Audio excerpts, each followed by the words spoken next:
That was where the idea for this podcast came from after Shri Thanedar was elected to represent Detroit in Congress. We decided that we needed to look at the idea of Black representation, where it is, and where it may be going. Yeah, I mean, not only was it new, I mean, it was really an imperative. I think about that time, it was the late 60s, early 70s, when you had rebellions across the country. And there was a real focus on Black economic power, Black political power. I think you really saw that in the development of Detroit. I think you still see those politics and the vision and the ideal. But I mean, I think that's absolutely a part of our childhood and growing up. I remember going to community meetings and political events and conventions, and the focus was always pretty singular and very focused around maintaining Mayor Coleman Young's legacy, his political organization, the all that he was putting in place to make sure Detroit would be a Black city where Black people could benefit from it. Yeah. So one of the things that comes up in a lot of the interviews that we did with people who were running for the 13th Congressional District seat and with Warren Evans, who tried to bring people together around a consensus candidate, is the way that that Coleman Young approached this issue, right? The authority, I guess, that he had to be able to say, look, what's important is that we all get a voice in who's elected, and the way to do that is work together.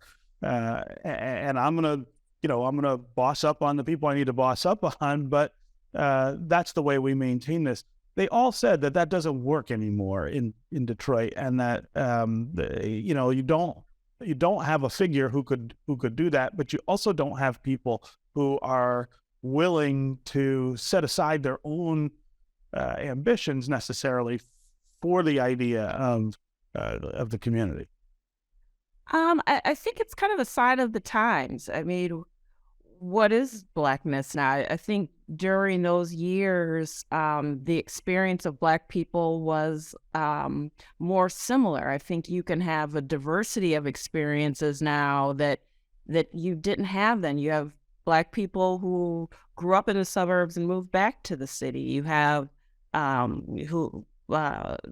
more income diversity. So I think the interests and the focus of Blackness has also changed. If there ever was like one monolithic thing, but I do think one thing that united certain objectives was more of a shared experience than what you have now. If you look at what has happened around redistricting and the loss of Black representation, even on a statewide level, what does Blackness mean nowadays? What are Black interests? It was something that came up in my conversation with Adam Hollier about his run.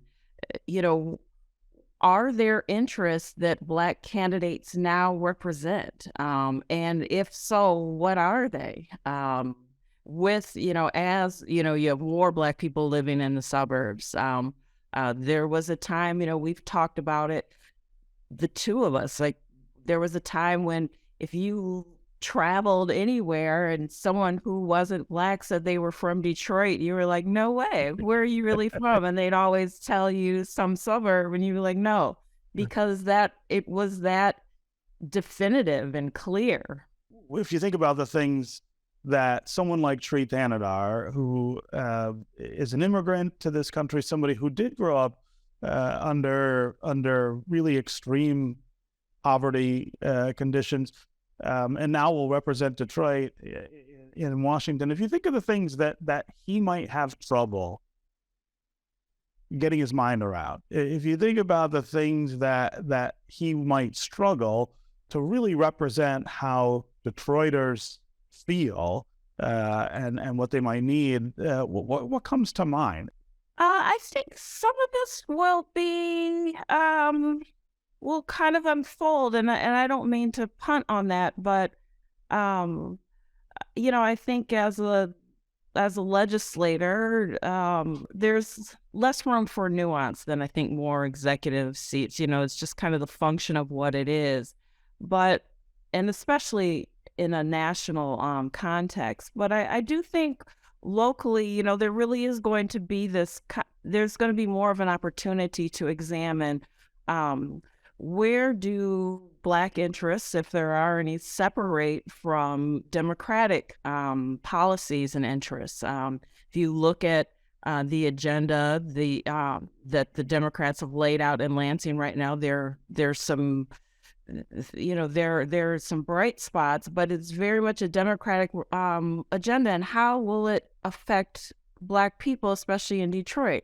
If you look at the last election and what happened, how Detroit voters moved on Prop 3, more than 83%, I believe, of voters voted to support a woman's right to choose an abortion. I think that really illustrates how there are certain interests and certain beliefs in a majority Black city that are different. Sometimes that partisan bickering doesn't even work here. There's a bigger set, I believe, of issues and concerns.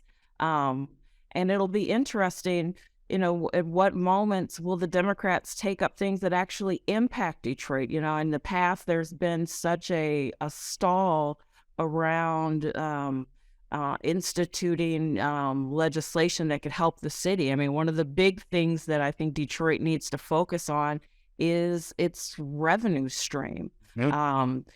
As income taxes have fallen off and that people are increasingly work from home, a lot of these policies that Detroiters have criticized through the years, investing in casinos, investing in bringing big corporations downtown, what has it really done for city residents? What is it doing?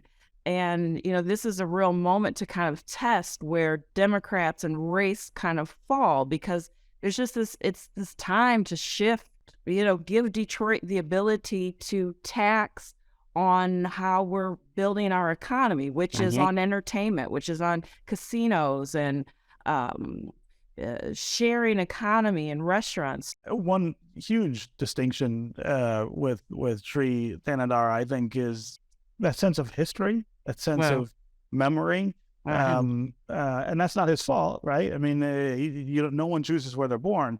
But for those of us who are from here, I have a close friend who always says that you become a real Detroiter when the city takes something precious from you. Wow.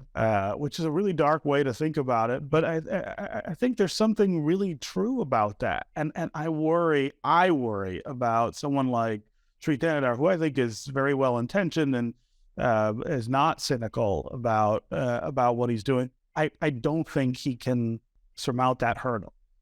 And if you also think about, the visionary legislation that some of these Black representatives moved, you have Representative Congressman Conyers, who went in and created the legislation about studying reparations. Will the kind of impetus, the vision, the innate belief and desire to move that kind of agenda or set that kind of agenda, will that come from our brown representatives? They do a lot of, they fall on the, I guess, right side of a lot of these issues. They're for funding schools. They're for, a lot of very baseline things that help a lot of people. But there are always some really specific things that I do deeply believe that Black people need and deserve.